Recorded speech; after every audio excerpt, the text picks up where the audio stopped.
mal Isra'u wal Mi'raj, sampai situ tuh. Kalau di buku kecil halaman berapa itu? Kemarin kita bahas soal bacaan kita dari 41. Nomor berapa yang paling atas bapak-bapak? Halaman 41. Soal sin mal Isra'u wal Mi'raj. Jadi ini bab terakhir, maksudnya bab terakhir itu bab iman kepada Allah sudah selesai, bab iman kepada malaikat juga sudah, sampai bab iman yang terakhir kepada hari kiamat selesai. Nah, ini bab yang terakhir, ini bab tasawulat, pertanyaan-pertanyaan seputar akidah Ahlus Sunnah wal Jamaah. Mal Isra'u wal Mi'raj, apa itu yang disebut Al-Isra wal Mi'raj dan juga Mi'raj?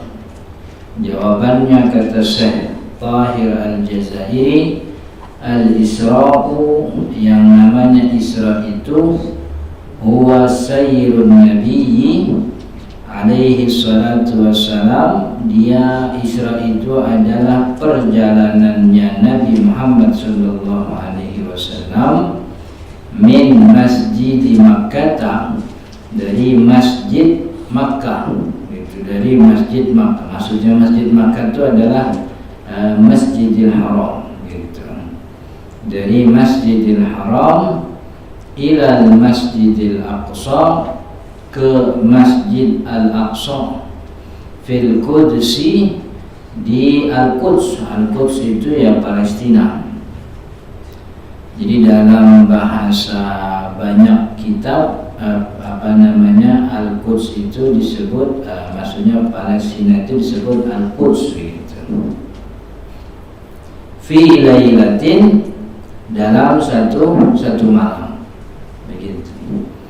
Dan ini keyakinan, artinya bahwa seorang muslim itu harus punya keyakinan bahwa Nabi Shallallahu Alaihi Wasallam pernah melakukan perjalanan dari Makkah ke Masjidil Aqsa dengan waktu hanya satu malam begitu. Makanya dari awal itu dalam surat Al-Isra-nya itu Allah, surat Bani Israil, Allah mengatakan subhanalladzi, jadi membuka ayatnya dengan ayat subhanalladzi, maha suci Allah, asra bi abdihi, yang menjalankan hambanya. Jadi kalau bahasa kita seakan-akan Allah ingin bersumpah bahwa Allah menjalankan hambanya itu adalah kenyataan dan dipertaruhkan kemahasuciannya Allah. Jadi bertaruh dengan kemahasuciannya bahwa Allah benar-benar telah menjalankan hambanya.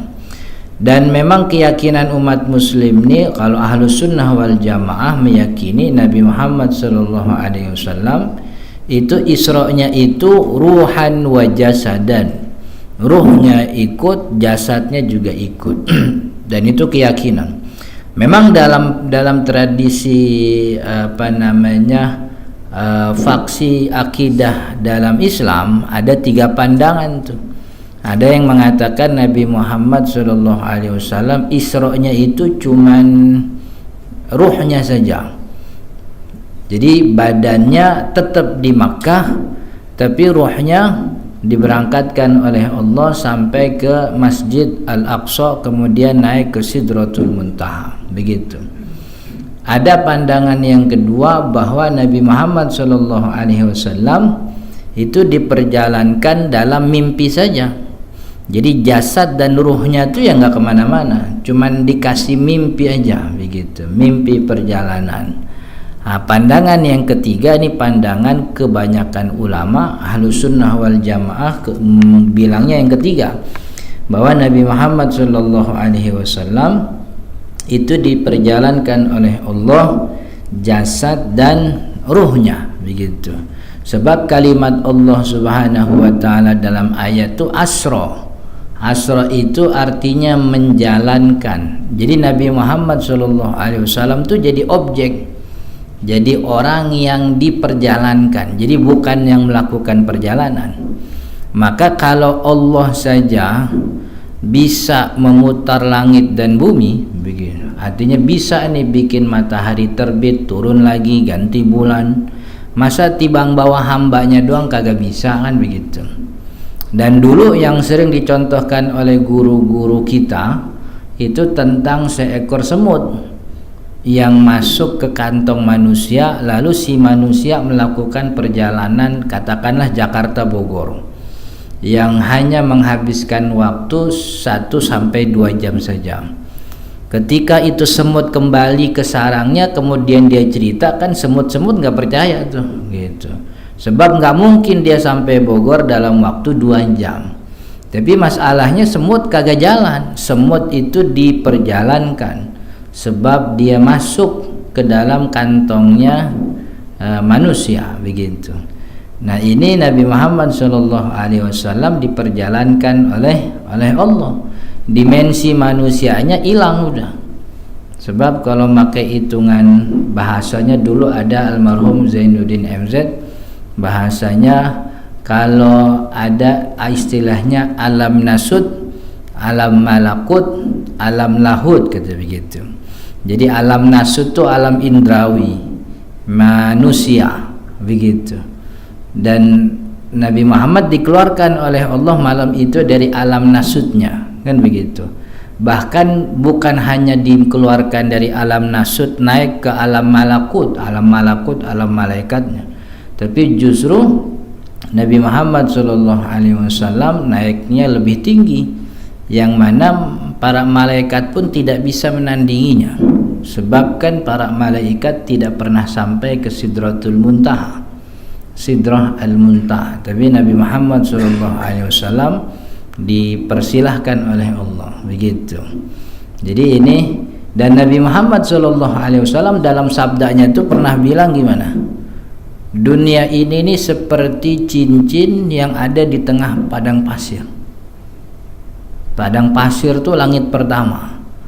Lalu langit pertama beserta dunianya ini seperti cincin di tengah padang pasir juga, gitu. Kan begitu Nabi Muhammad bilang. Jadi dunia ini seperti cincin di tengah padang pasir. Lu gede padang pasirnya, dunia itu segede cincin, gitu.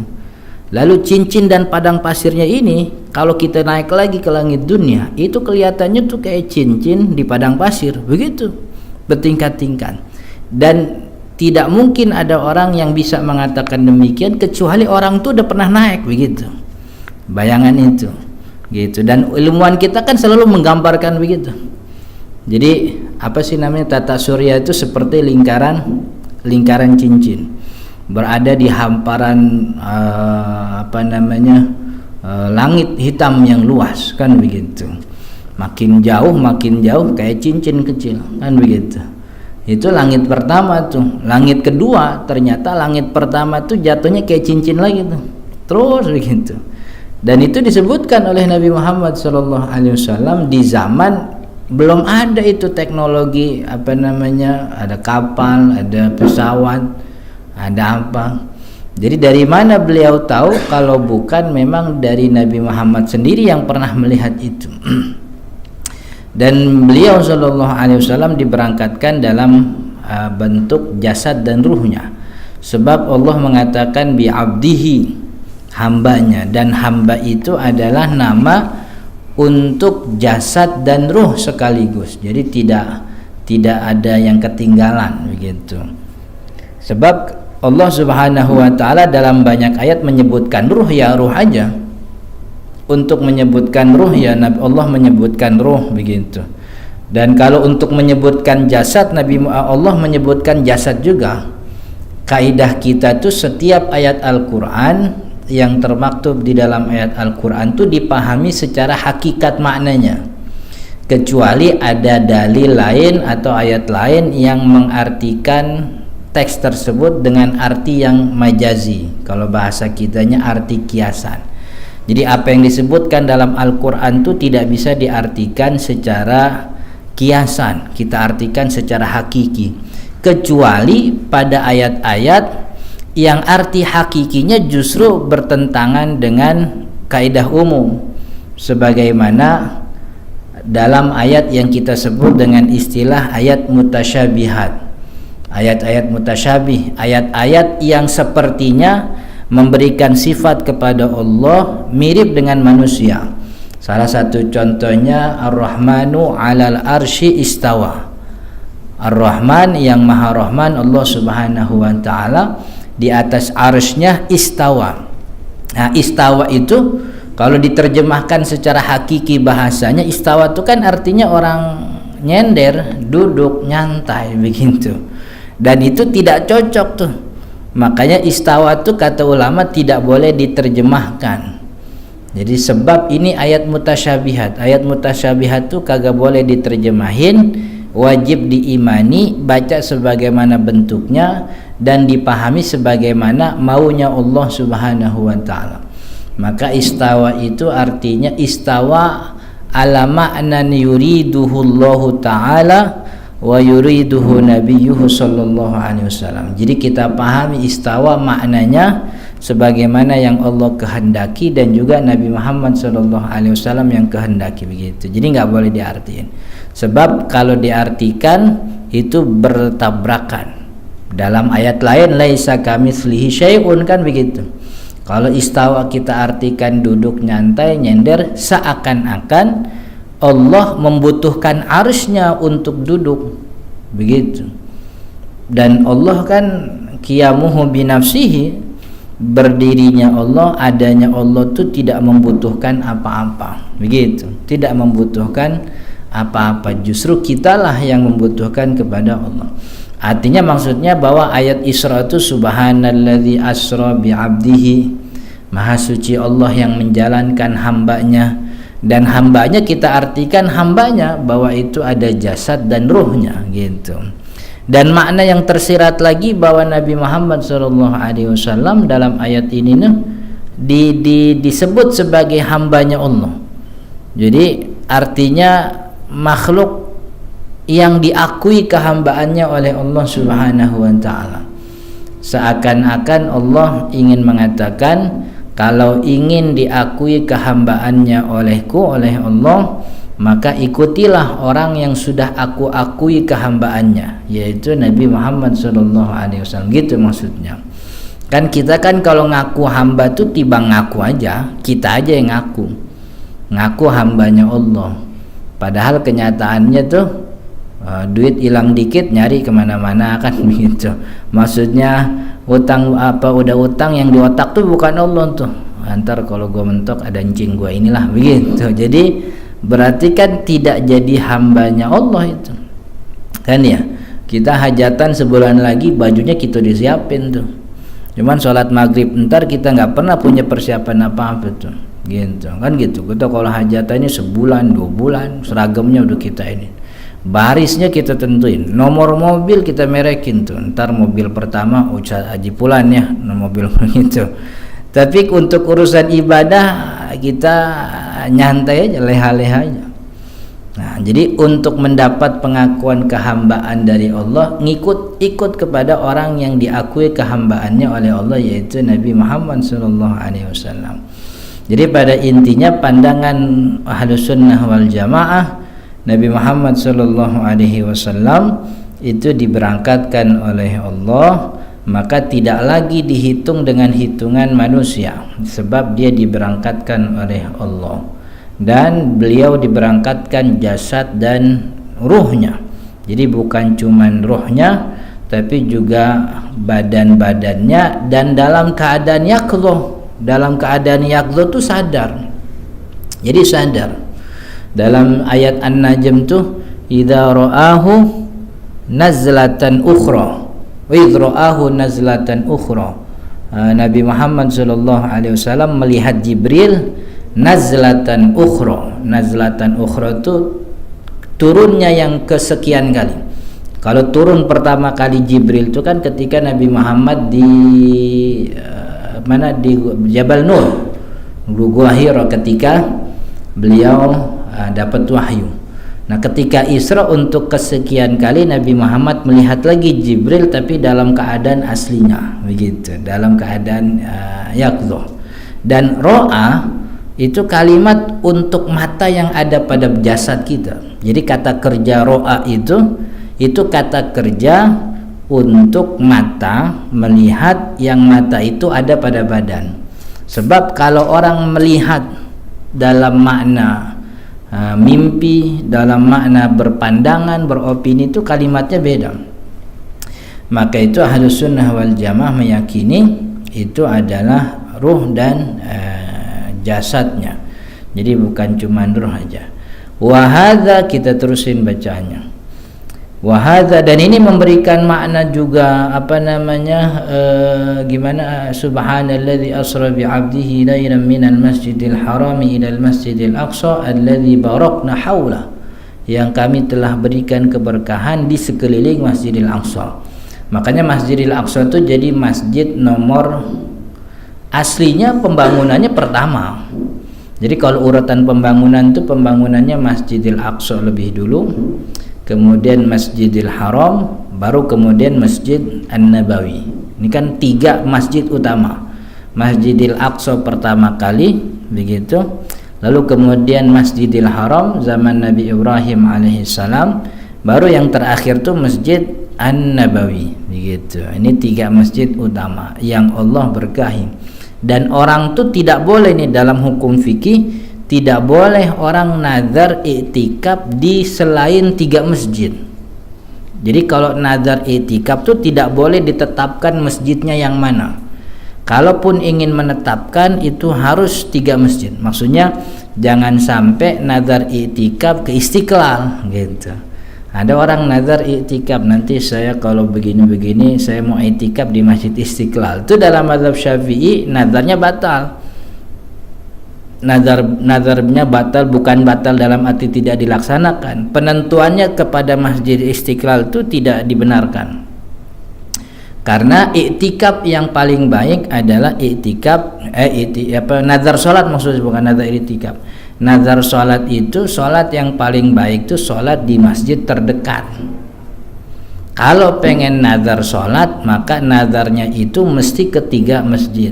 Masjidil Haram, Masjid Nabawi, Masjidil Aqsa gitu. Jadi nazar salat nih, ntar kalau anak saya begini, saya nazar mau sholat di Masjid Istiqlal. Nah, itu nazar sholatnya ditunaikan, tapi penentuan Masjid Istiqlalnya itu dibatalkan, sebab syarat itu tidak boleh. Jadi jangan sampai orang menyusahkan, kan ada hadisnya tuh, janganlah kalian menyusahkan diri kecuali kepada tiga masjid. Jangan ngerepot-repotin diri nazar. Orang Gorontalo nazarnya di Masjid Istiqlal sholat, itu kan ngerepotin tuh. Tibang mau sholat doang kudu beli tiket PP yang mungkin jutaan akhirnya, begitu. Maka kalau mau ngerepotin diri boleh, cuman syaratnya ke 3 masjid aja, Masjidil Haram, Masjidil Nabawi, Masjid Al-Aqsa, begitu. Artinya kalau nazar sholat, karena sholat yang paling baik sholat di masjid terdekat. Maka kalau tidak ada masjid yang lebih mulia untuk kita janjikan sholat di sana kecuali 3 masjid itu. Masjid Al-Aqsa. Nomor 4-nya sebagian ulama bilang masjid mulia nomor 4 itu Masjid Quba. Jadi masjid Masjidil Haram, Masjid Nabawi, kemudian Masjidil Aqsa, kemudian Masjid Quba, begitu. Sebab Masjid Quba itu masjid yang pertama dibangun oleh Nabi Muhammad sallallahu alaihi wasallam. Kalau sekarang Masjid Quba tuh ramai terus, itu nggak pernah sepi, sebab jemaah umroh itu kan tiap harinya mungkin ribuan ya, gitu. Apalagi dari Indonesia tuh. Kalau ini bahasa orang kampung, bejibun orang Indonesia di Mekah gitu. Bejibun. Itu kalau kita naik pesawat, hampir satu pesawat Indonesia semua. Maksudnya yang ke Saudi itu, dan hampir semua umroh. Jadi variasi travel juga banyak sekarang. Enggak zaman sebelum Covid itu kan masih pesawat Saudi Airlines itu masih nyampur-nyampur sama ada orang bulenya kan begitu. Sekarang cuma umroh semuanya begitu. Dan visanya tuh diperpanjang kan, sekarang visa umroh tuh 3 bulan. Jadi orang mau habis umroh 10 hari pulang, 2 bulan lagi dia umroh nggak perlu visa lagi sebab visanya masih berlaku tuh sampai 3 bulan gitu. Wa hadza sabitun, kita baca lagi, wa hadza sabitun, dan apa yang disebut dengan Isra Mi'raj itu sabitun, nyata adanya, binasil Qur'ani, dengan bukti teks Al-Qur'anul Karim. Sebagaimana tadi kita subhanalladzi asra bi'abdihi. Dan dalam hadis juga banyak pengakuan dari Nabi Muhammad sallallahu alaihi wasallam tentang bahwa beliau itu berangkat dengan jasad dan ruhnya, yang dikatakan utitu bil buraq. Waktu itu saya didatengin sama buraq, maksudnya dibawain buraq oleh malaikat untuk ditumpangi. Nah, buraq itu yang lebih tinggi dari kuda. Buraqnya tinggi, lebih tinggi dari kuda begitu ya. Cuman emang saya nggak dapat tuh riwayat yang katanya buraq itu gimana? Badannya kuda, badan kaki badannya kuda, palanya orang kan gitu. Itu nggak tahu riwayat dari mana tuh, saya belum dapat itu gitu. Itu apa namanya, itu tenar, waktu kita kecil kan tenar tuh, cuman saya nggak dapat tuh. Jadi memang apa namanya, dia kendaraan sebagaimana kuda, tapi memang bukan seperti kuda begitu. Jadi dinaiki oleh Nabi Muhammad sallallahu alaihi wasallam untuk kemudian mengantarkan beliau sampai muntaha tarafih begitu, sampai muntaha wa yadhu hafiruhu 'inda muntaha tarafih farakibtuhu hatta ataitu Baitul Maqdis. Aku tunggangi itu buraq sampai ke Baitul Maqdis. Farabatuhu bil hilqati allati yarbitu bihil anbiya. Lalu di Baitul Maqdis dia ikat itu buraq sebagaimana diikat oleh para nabi-nabi, dengan ikatan yang diberikan oleh para nabi-nabi sebelumnya. Kemudian dia naik ke masjid dari Masjidil Aqsa, kemudian naik ke langit pertama. Buraqnya ditinggal di Masjid Al-Aqsa begitu. Kemudian wal mi'raj, dan yang disebut dengan mi'raj huwa su'uduhu, mi'raj itu artinya naiknya Nabi Muhammad sallallahu alaihi wasallam tilkal lailah, di malam itu, minal Masjidil Aqsa, dari Masjidil Aqsa, ila samawat, kepada langit-langit di atasnya, langit sampai 7 langit.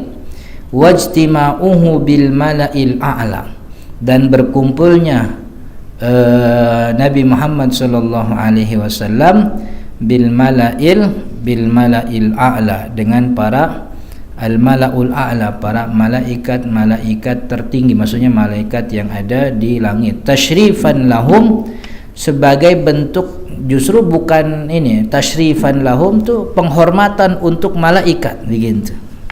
Tashrifan lahum, jadi malaikat mendapat kehormatan bisa berkumpul dengan Nabi Muhammad sallallahu alaihi wasallam. Wa ikraman lahum, jadi tashrifan sebagai bentuk pemberian tashrif, apa sih tashrif itu? Keagungan, dan ikraman sebagai penghormatan kepada Nabi Muhammad sallallahu alaihi wasallam, pemuliaan kepada malaikat, penghormatan kepada Nabi Muhammad sallallahu alaihi wasallam begitu. Jadi memang Nabi Muhammad sallallahu alaihi wasallam adalah sosok yang dirindukan, baik bagi para penduduk bumi atau juga penduduk langit begitu. Itu kan salah satu hikmah yang banyak diceritakan ulama. Isra Mi'raj itu salah satu hikmahnya sebab malaikat ingin mendapat kemuliaan Nabi. Sebab di bumi itu, bumi udah dapat kemuliaan Nabi, kan Nabi Muhammad lahirnya di bumi. Lalu yang di langit itu ngiri begitu. Kapan Nabi Muhammad nengokin kita, begitu bahasanya. Lalu diberikanlah itu hadiah Isra dan Mi'raj sebagai tasyrif, pemberian kemuliaan terhadap malaikat dengan Nabi Muhammad. Dan memang Nabi Muhammad SAW makhluk Allah yang memberikan kemuliaan. Termasuk sahabat Nabi Muhammad SAW, mereka mulia itu bukan karena hidup bareng Nabi, tapi mereka itu mulia karena dilihat oleh Nabi Muhammad SAW. Makanya syarat untuk dikatakan sahabat itu kan bukan hidup bareng, tapi dilihat oleh Nabi. Artinya bukan ngelihat Nabi, sebab kalau dikatakan mulia jadi sahabat Nabi karena ngelihat Nabi, beberapa sahabat kan buta. Utsman bin Hunayf buta, Abdullah ibnu Ummi Maktum buta. Jadi yang membuat mereka mulia itu sebab dilihat oleh Nabi Muhammad SAW. Jadi semua yang nempel daripada jasadnya Nabi, yang dipegang sama Nabi, ya, palanya Sayyidina Ibnu Abbas dipegang, didoakan jadi turjumanul Quran, orang yang ahli tafsir, jadi mulia. Jadi dilihat oleh Nabi Muhammad SAW itu kemuliaan, begitu. Dilihat oleh Nabi Muhammad, artinya hal-hal yang dipakai, disentuh oleh Nabi Muhammad itu punya kemuliaan. Sorbannya, bajunya, kemudian ada sendalnya, sendal terompah ya kalau bahasa Indonesianya itu terompah, gitu. Jadi memang Nabi Muhammad SAW itu punya kemuliaan sampai tembok, bukan tembok, tiang kan dulu tuh di Masjid Nabawi ada tiang yang Nabi Muhammad tuh kalau istirahat nyendernya di situ. Kita dapat riwayat Nabi Muhammad tuh kalau sholat malam itu kan sekian rakaat dan bacaannya panjang. Lalu ketika datang waktu subuh, beliau itu kan sebelum iqamah istirahat dulu. Jadi antara azan dan iqamah itu satu riwayat Nabi Muhammad tuh nyender istirahat tidur. Nah itu tiangnya itu kemudian mendapat julukan Ustuwanas Sarir. Ustuwana. Kalau kita ke Raudhah tuh di Masjid Nabawi ada tembok tulisannya Ustuwana. Jadi ini tiang yang dulu tempat nyendernya Nabi, gitu. Apalagi kemudian tiang tempat Nabi Muhammad nyender pas lagi khutbah, bukan nyender, pegangan gitu ya. Itu juga kan dalam satu riwayat ketika ada sahabat Nabi yang punya anak tukang kayu. Jadi perempuan datang kepada Nabi Muhammad SAW, dia bilang, ya Rasul, anak saya tukang kayu, pinter bikin podium, bikin mimbar. Bagaimana kalau saya suruh anak saya bikin mimbar buat Nabi? Sebab kalau Nabi ini ngasih tausiah di depan, kita di belakang banyak yang gak kedengeran, gitu. Akhirnya diiyain sama Nabi, bikinlah itu mimbar. Setelah bikin mimbar, maka tiangnya kan nggak kepake tuh, tiang yang biasa jadi pegangan tuh. Itu kan dalam satu riwayat hazat kan ya, tiangnya tuh bergetar kemudian keluar air mata, begitu. Jadi semua hal yang dipegang oleh Nabi Muhammad SAW itu menjadi mulia. Luka yang berdarah-darah, luka Sayyidina Abu Bakar digigit kalajengking waktu mereka berdua ngumpet di Gua Thur ketika hijrah, dipegang Nabi Muhammad, hilang itu, bersih kakinya, darahnya nggak ada, lukanya juga seakan-akan nggak pernah ada gigitan, begitu. Jadi semua yang keluar dari Nabi Muhammad itu kemuliaan.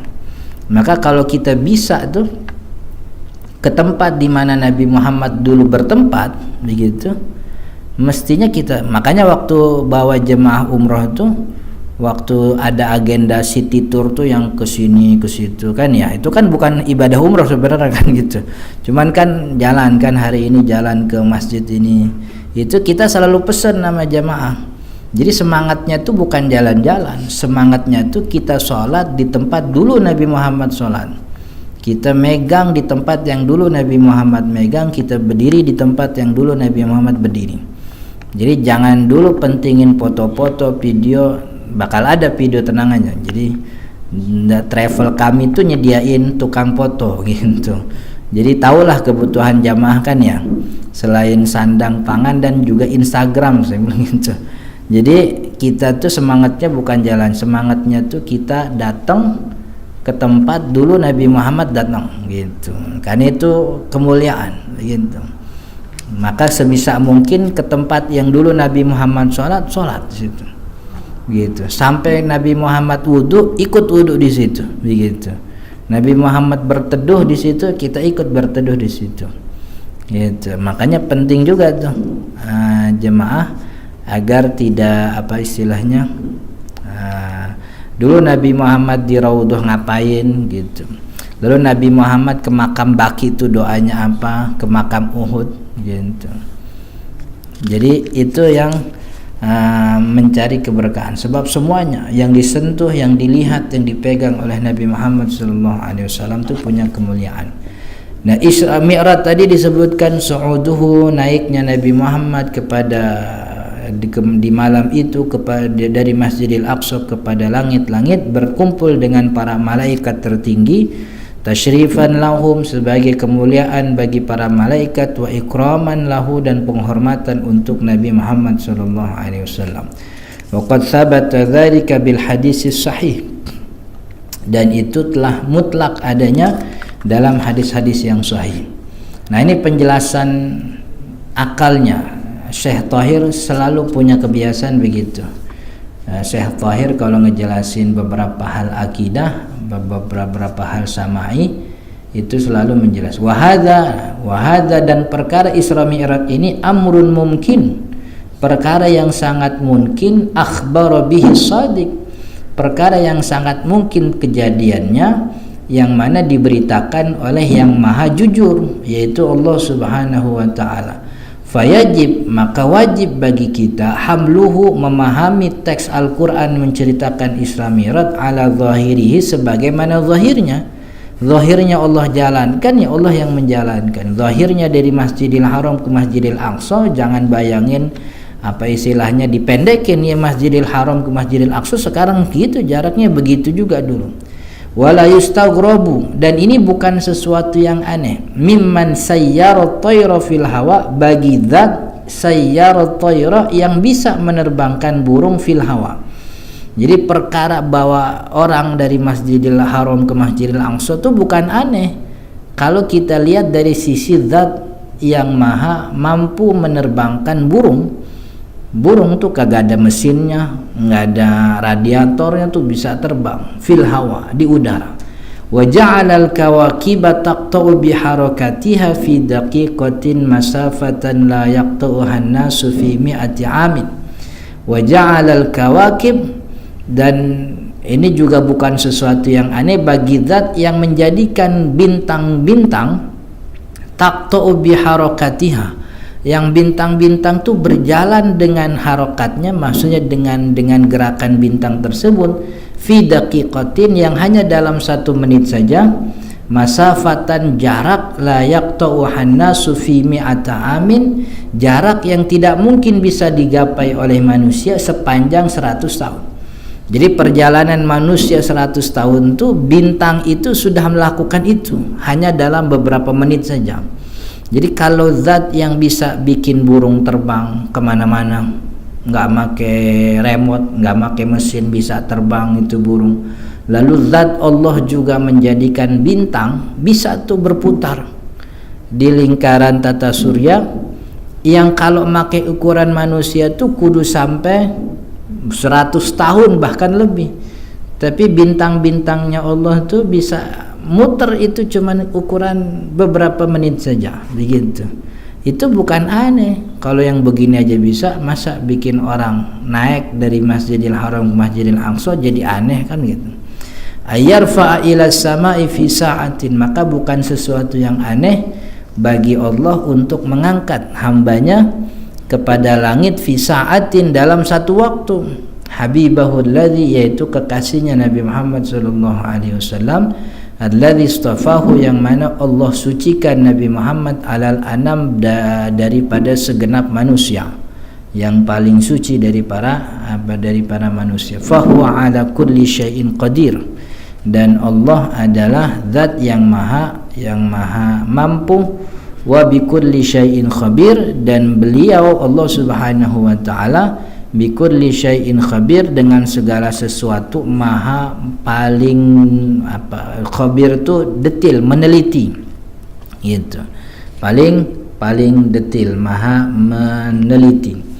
Kan enggak usah jauh-jauh kan, kebesaran Allah tuh kita bisa lihat daripada buah kelapa aja, itu kan sudah bisa menunjukkan kelapa tuh yang sebegitu bentuknya, tapi nggak ada satupun yang bisa bikin kelapa tuh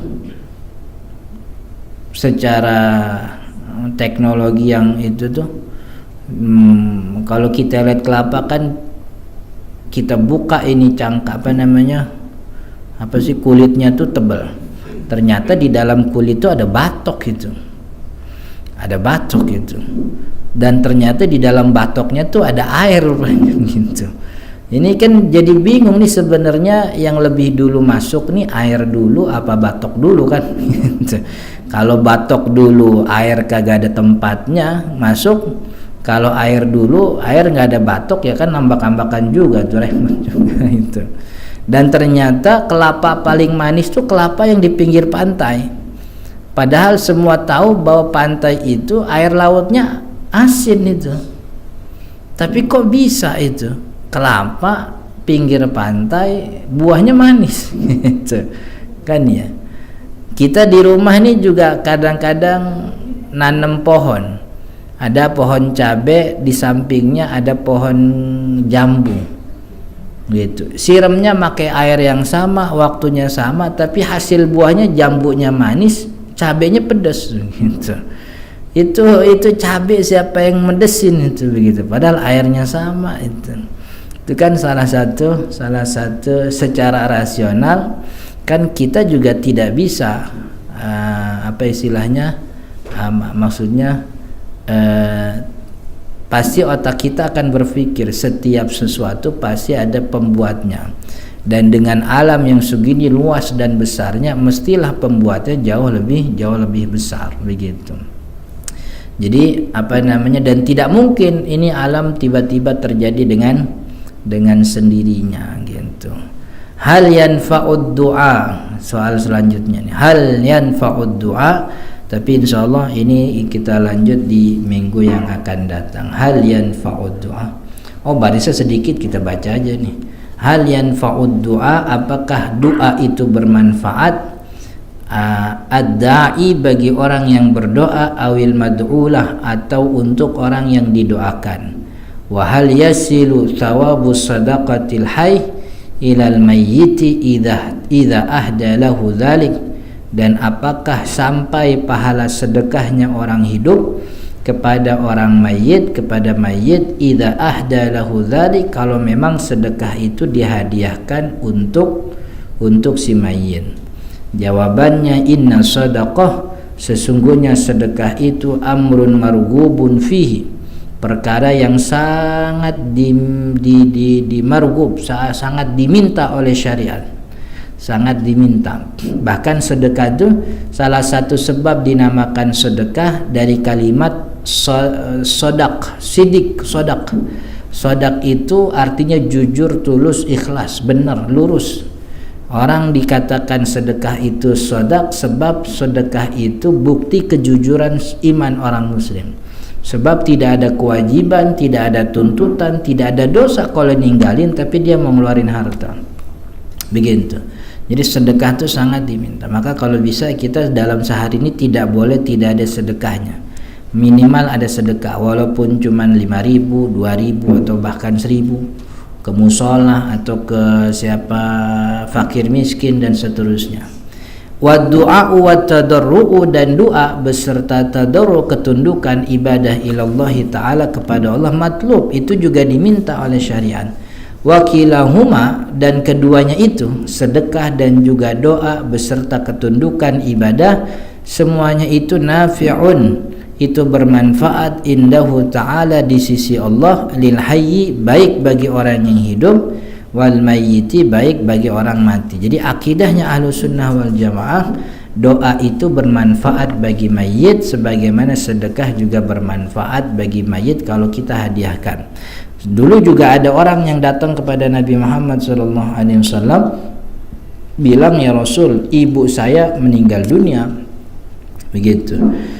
Dan bagaimana kalau sekiranya saya bersedekah untuk ibu saya, apakah itu bermanfaat? Kata Nabi Muhammad SAW, dia bermanfaat. Jadi ibadah kita itu bermanfaat kalau kita berikan pahalanya, hadiahkan pahalanya kepada mayit, begitu. Tapi yang dihadiahkan pahalanya, artinya bukan bentuk ibadah itu kita yang mengerjakan, jatuhnya yang ngerjain mayit, bukan. Kita tetap mengerjakan, yang dikatakan mengerjakan itu kita, tapi memang pahalanya bisa diberikan kepada orang yang kita cinta, begitu. Maksudnya jangan diartikan bahwa si mayit bersedekah, bukan. Kita yang bersedekah, tapi pahala sedekah ini kita hadiahkan untuk fulan. Jadi mereka tuh mendapatkan manfaat pahala dari sedekah yang kita kerjakan. Wallahu taala alam. Insyaallah kita lanjut di pertemuan akan datang. Ini masih ada beberapa pertanyaan yang ini lumayan penting sekaligus menarik bagi kita seorang muslim tentang perkara-perkara akidah kita. Wallahu taala alam. Sebelum ditutup ada pertanyaan? Sudah ya? Insyaallah kita lanjut di pertemuan akan datang. Subhanakallahumma wa bihamdika asyhadu an la ilaha illa anta astaghfiruka wa atubu ilaik. Hadanallahu wa iyyakum ajma'in. Assalamualaikum